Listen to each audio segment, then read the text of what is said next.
O programa a seguir tem classificação indicativa livre. Você acompanha agora o América Latina Especial, gravado na Universidade de Los Lagos, no Chile, com o pesquisador equatoriano Ariruma Maldonado. Entre os temas das pesquisas do professor estão o resgate das culturas nativas latino-americanas e a organização de movimentos sociais. Bom programa!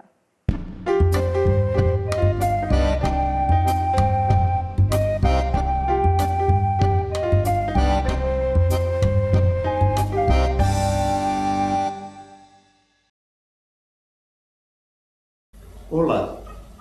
Neste programa especial de América Latina Viva, nós estamos fazendo gravações diretamente da Universidade de Los Lagos, na cidade de Osorno, aqui no sul do Chile, mais ou menos a 1.200 quilômetros de Santiago. A região de Osorno é uma região marcada por uma paisagem vulcânica e também de lagos, e é uma região culturalmente marcada também pela presença de comunidades indígenas, os Mapuches, e também uma região de colonização europeia alemã. No dia de hoje nós temos a grata satisfação de receber um convidado especial do Equador, Ariruma Maldonado, que é pesquisador e também militante no movimento indigenista do Equador. Ariruma, muchas gracias por presentarse aquí en nuestro programa América Latina Viva, que es transmitido por la televisión de la Universidad Federal de Paraná, en Curitiba, Brasil. Y es una satisfacción poder charlar contigo acerca de tu trayectoria intelectual, social, como militante. Me gustaría de preguntarte primero tus antecedentes de formación y cómo empezaste a actuar intelectualmente y políticamente en el movimiento indigenista en Ecuador y en América Latina. Gracias. Bueno, mi vinculación con las comunidades, con el movimiento indígena, es gracias a la poesía, ¿no? Porque yo escribo poesía y desde muy temprano, cuando estaba en la escuela, siempre hacía versos, ¿no? Hacía versos, además hacía en quichua, ¿no? Entonces, este defecto o esta virtud, ¿no? Me motivó para que entonces también tenga como mucha curiosidad, y además que en la tradición, ¿no?, de los pueblos indígenas, la abuela sobre todo, ¿no?, tenía la costumbre de contar los cuentos, ¿no? Nuestros abuelos nos contaban cuentos, y con estas inquietudes yo siempre iba preguntando, averiguando y poniendo atención también a las tradiciones propias de la comunidad, ¿no? Entonces, eso me vincula de plano, ¿no?, con la comunidad, ¿no?, con una problemática que está latente ahí, ¿no?, en nuestra sociedad ecuatoriana, que es una realidad igual similar a lo que es Latinoamérica, ¿no? Sí. Entonces, esta dinámica también, conforme van pasando los años, ¿no?, vamos trabajando en colectivo también, ¿no?, con otros compañeros de mi generación, una generación igual. Lo interesante es que en nuestra zona, en nuestra población, hay mucha dinámica artística, ¿no? O sea, la gente tiene esta virtud de hacer música, ¿no? Y todo lo aprenden al oído, ¿no?, de generación en generación. Entonces, ahí siempre se está hablando de la música, ¿no? Y lo importante es que las tradiciones ancestrales también se han mantenido, ¿no? Se han mantenido de una manera muy sólida, ¿no? Que además son tradiciones que, si bien en un momento estaban intervenidas por la denominación en español, ¿no? Sí. Pero esta actividad ya en conjunto, ¿no?, con los estudiantes, con la organización, empezamos a a reflexionar sobre por qué razón los nombres que nosotros tenemos están en español, ¿no? Por qué razón las fiestas que antes de los españoles tuvieron nombres en quichua están en español, ¿no?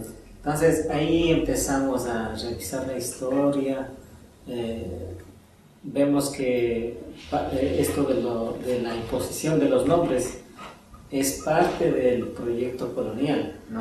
Sí. De colonización, de sometimiento, y resolvemos darle la vuelta a todo, ¿no? Entonces, si tenemos nombres en español, decidimos ponernos nombres en quichua, ¿no?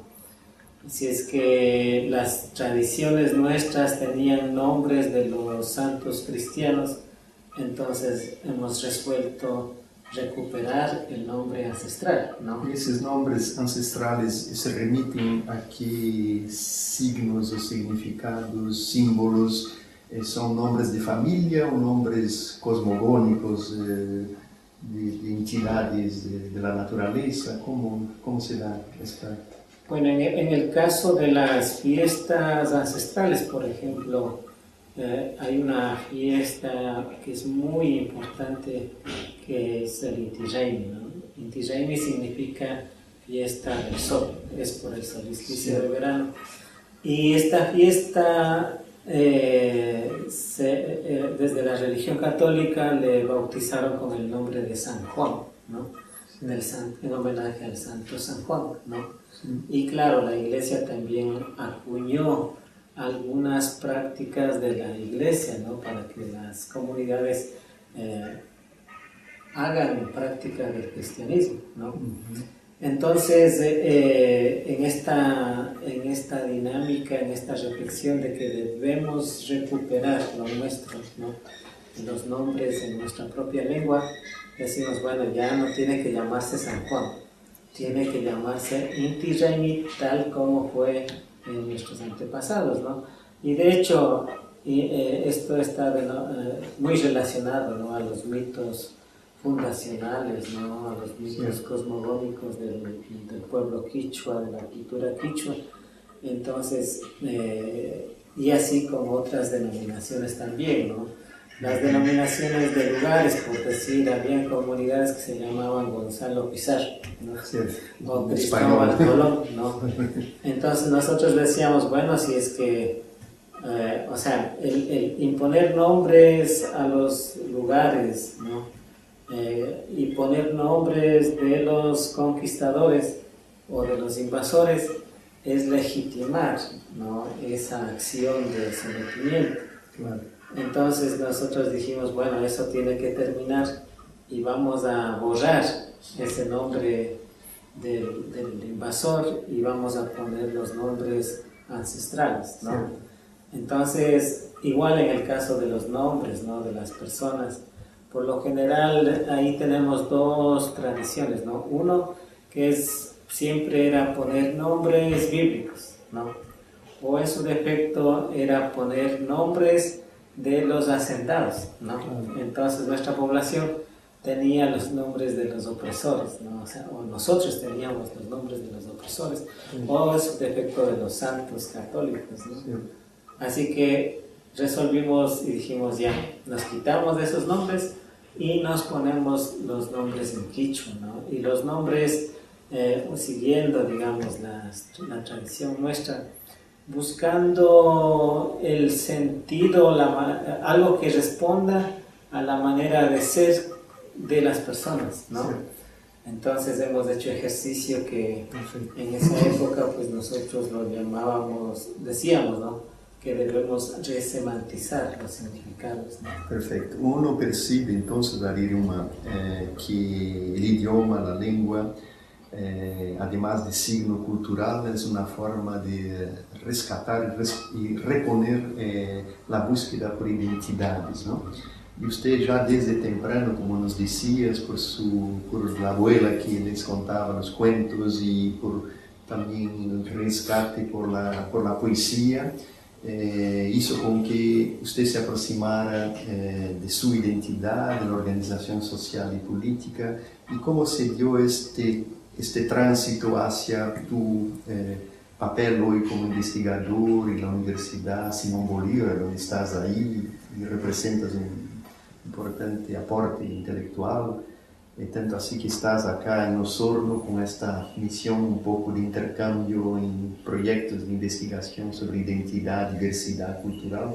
¿Cómo se da tu inserción ahí en los últimos años en Quito, Ecuador? Bueno,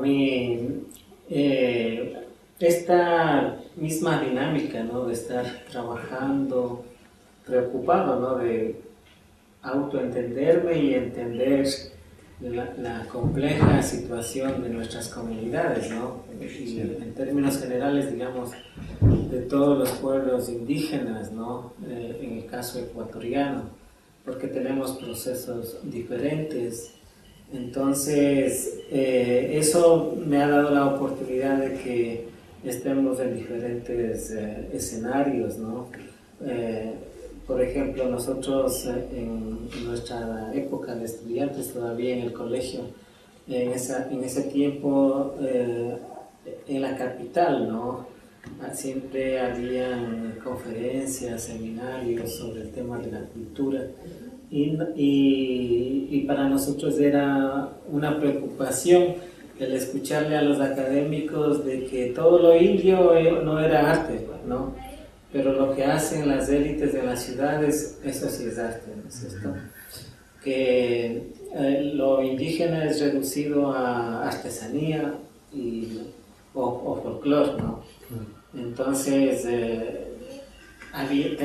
participábamos, ¿no?, en las discusiones, haciéndoles notar de que tenemos productos manuales, ¿no?, pero que son muy diversos, ¿no?, y que en muchos casos son muy complejos y son únicos porque no vuelven a repetirse porque son manuales, ¿no? Entonces, que por la riqueza simbólica, ¿no?, que tenían también algunos productos, eso tenía una dimensión de arte, ¿no? Siempre estábamos en esa discusión. Y eso nos dio oportunidad para que conozcamos gente de la ciudad, académicos, investigadores, ¿no?, que nos fueron, ¿no?, conociendo, fuimos relacionándonos, y como siempre nos han visto inquietos en la defensa de lo que es lo nuestro, ¿no? Desde nuestra posición, desde nuestras propias definiciones. Y entonces en mí también estuvo siempre presente, ¿no?, el estar estudiando, actualizándome sobre las diferentes propuestas o visiones que tienen, ¿no es cierto?, desde la academia sobre los pueblos indígenas, ¿no? Entonces me fui vinculando a la Universidad Andina Simón Bolívar como estudiante, ¿no?, a veces invitado también como conferencista, ¿no?, para hablar de las experiencias que nosotros hemos desarrollado.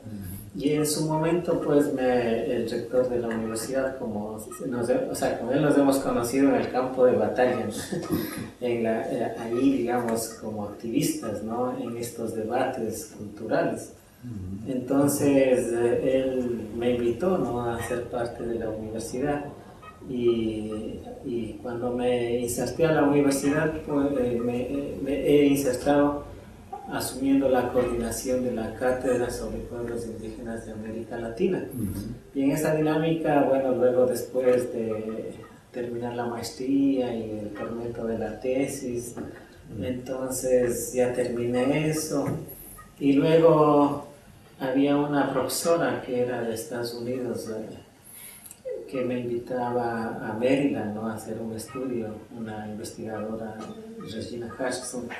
Ella me invitaba a que vaya a estudiar allá, y era tan insistente que algún rato ya me convencí, ¿no? Y dije, bueno, voy a ir allá a estudiar en Maryland el doctorado, ¿no? Sí.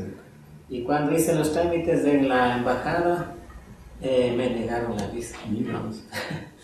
Entonces ahí escribieron artículos de la Universidad de Maryland, reclamaron a la embajada americana en Ecuador, y finalmente luego me llamaron para decir que se disculpaban y que me iban a dar la visa, ¿no? Entonces yo ya no acepté la visa, ¿no?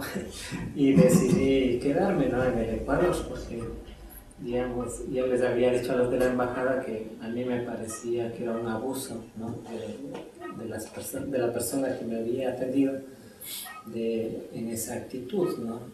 Entonces, como me quedé en el Ecuador y en la Universidad Andina Simón Bolívar estaban también impulsando un doctorado, entonces me invitaron y me dieron una beca en la Universidad Andina gracias a la negación de la visa. Entonces,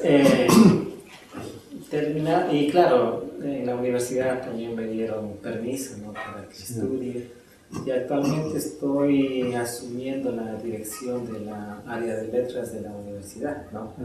Y en esta área, pues, es una universidad que tiene solamente programas de posgrado, ¿no?, diplomados, maestrías y doctorados y postdoctorados. Okay. Ariruma, entonces nosotros ahora vamos para un breve intervalo para después entonces volver a profundizar más el movimiento indigenista en Ecuador y en América Latina.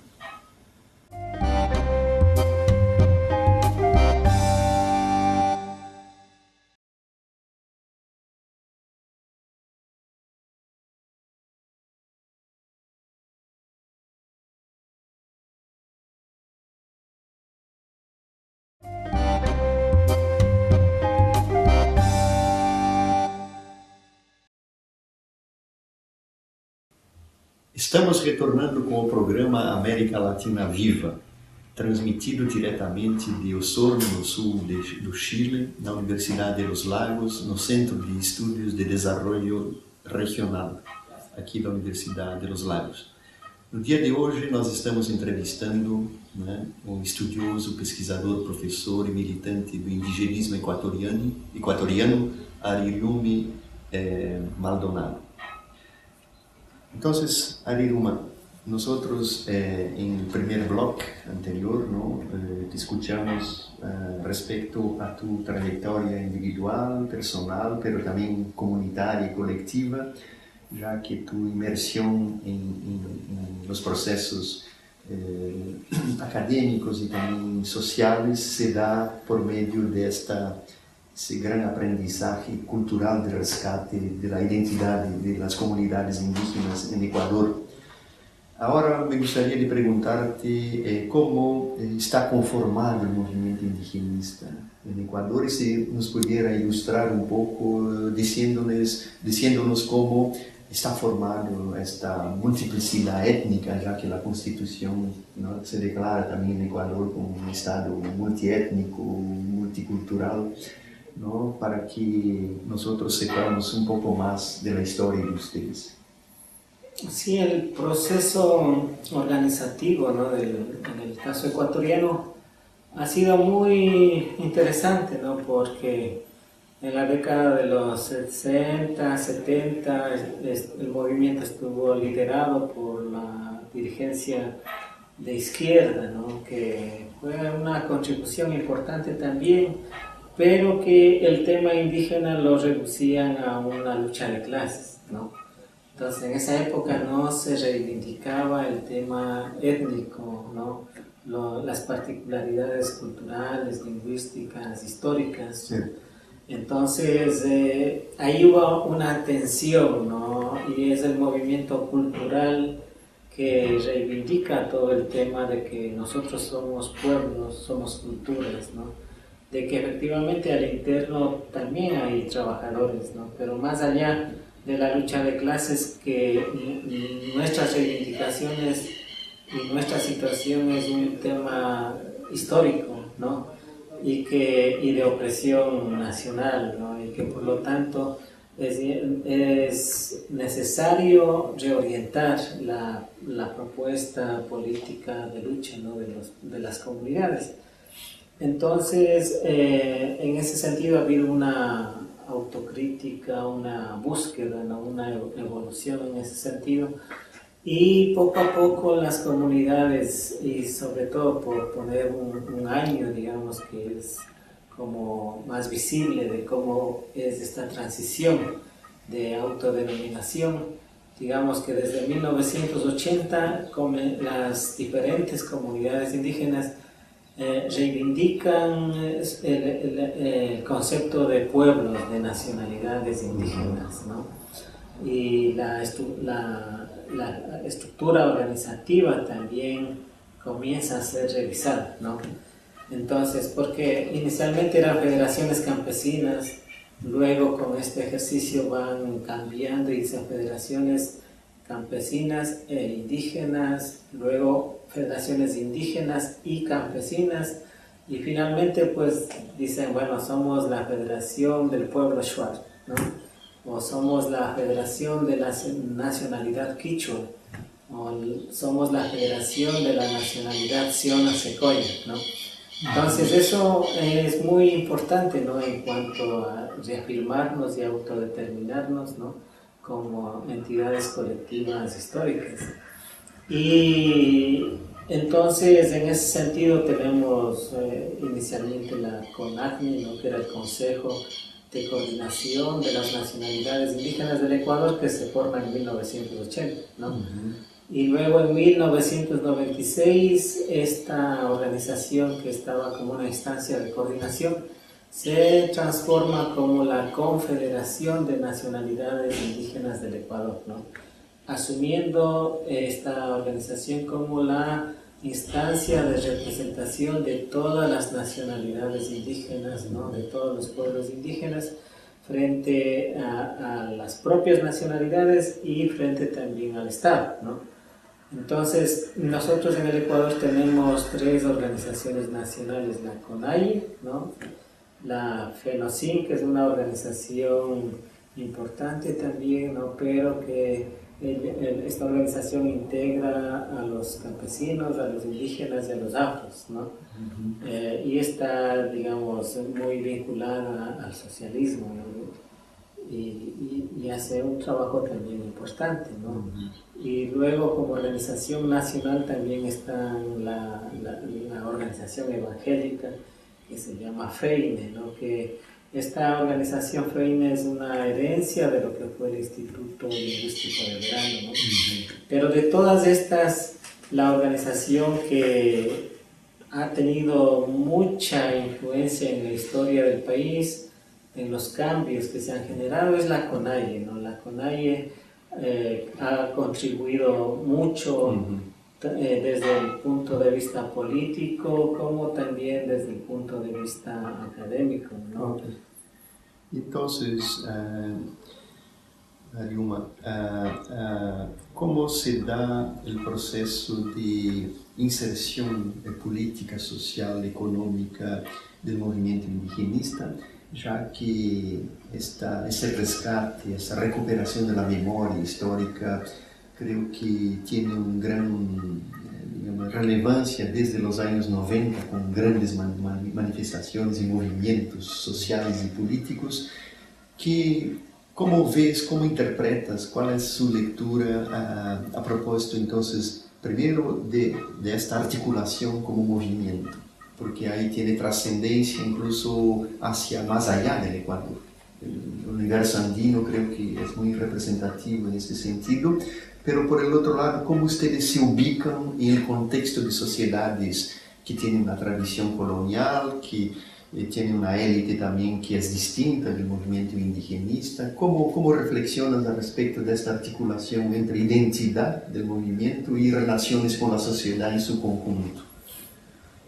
Bueno, efectivamente, en lo que es la experiencia específica de la CONAIE, ¿no? De la Confederación, esta organización motiva la realización del levantamiento de 1990, ¿no? Es un levantamiento muy importante en la historia del país por su carácter nacional, ¿no?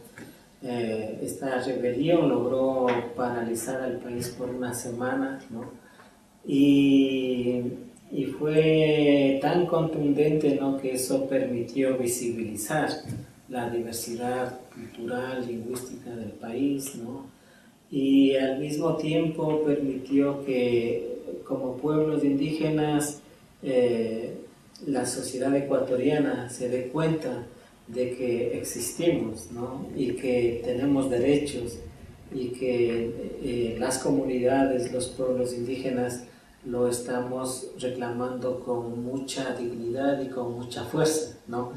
Porque esta rebelión, que además se caracterizó por ser pacífica, ¿no? O sea, eso fue, digamos, parte de la estrategia, ¿no? de este levantamiento, de evitar la violencia, ¿no? Y que se caracterice efectivamente por ser pacífica, ¿no? Porque de esa manera nosotros estaríamos custodiando la integridad de las comunidades y por otra parte pues estaríamos también asegurando el apoyo de la ciudadanía, ¿no? Porque si de pronto en esta rebelión hubiese estado la violencia, pues probablemente no hubiese ganado la simpatía de la ciudadanía y también de la atención, ¿no? De los otros países latinoamericanos, ¿no? Sí. Entonces,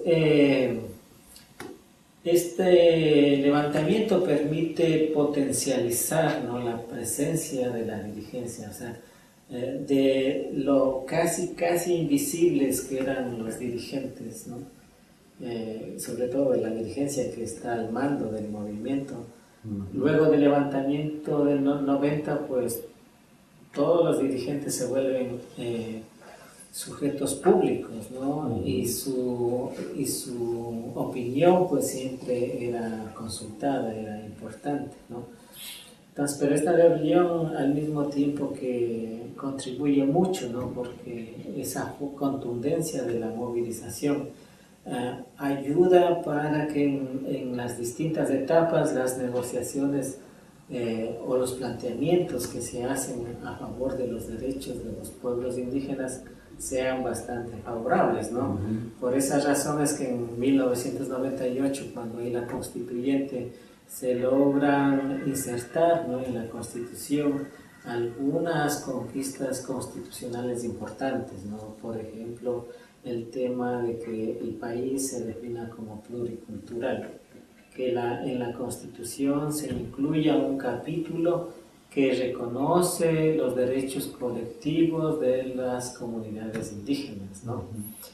Y este mismo potencial, ¿no? Porque a veces yo digo, es como un fantasma, ¿no? Un buen fantasma que nos va acompañando en toda esta década. En el 2008, que es la 2010, que es la última constitución que tenemos, que se hacen reformas importantes, ahí se ratifica todo esto, ¿no? Entonces, el artículo 1 de la Constitución establece que el país es intercultural plurinacional, ¿no? Ese artículo, que es el artículo 1, pues, es muy determinante, o sea, es muy importante, ¿no? Lo mismo se establece de que el castellano es la lengua oficial, pero también se dice, ¿no? Que el quichua y el shua son oficiales a nivel nacional, ¿no? Y que las otras lenguas indígenas son oficiales en sus respectivos lugares, ¿no? Están ubicadas las comunidades. Y se ratifica el capítulo de los derechos colectivos también, ¿no? Y se ratifica también el estatus de ser nacionalidades, ¿no? Entonces, la contribución ha sido muy importante, ¿no? Al mismo tiempo que desde el movimiento indígena también se ha manejado un discurso de comprender y ser solidarios con la problemática nacional, ¿no? O sea, también ser conscientes de que hay un gran sector como los sectores populares, ¿no? Los trabajadores, los obreros, que tienen sus problemas, ¿no? Y que entonces el movimiento también tiene que ser solidario con esos procesos, ¿no? Desde esa visión también es importante esa actitud, ¿no? De solidaridad con los diferentes sectores sociales del país, ¿no? Sí.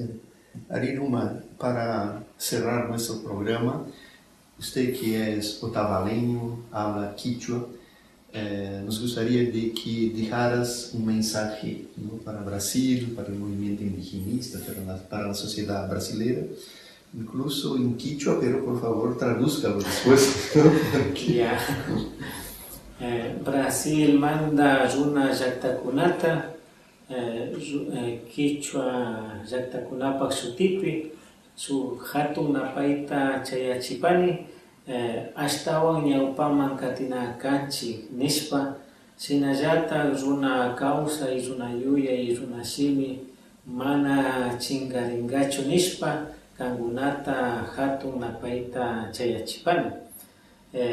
Les estaba diciendo que en nombre de los pueblos indígenas del Ecuador, del pueblo quichua o tabaleño en particular, les hacemos llegar nuestro saludo y nuestra solidaridad y la invitación para que sigamos trabajando todos, ¿no? Indios, afros, mestizos, para que podamos construir un mundo mejor, ¿no?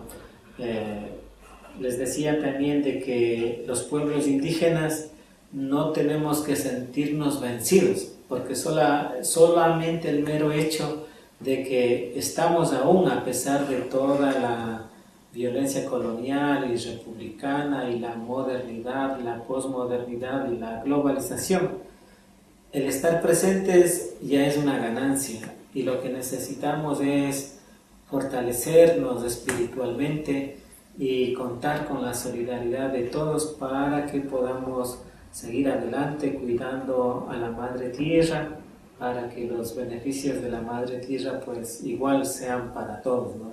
Un saludo muy fraterno. Ok, muitas graças, Ariruma. A América Latina Viva, então, agradece a sua atenção, a sua presença, e nós vamos ficando por aqui hoje. Esperamos você na próxima edição. Até lá. Muitas graças. Gracias.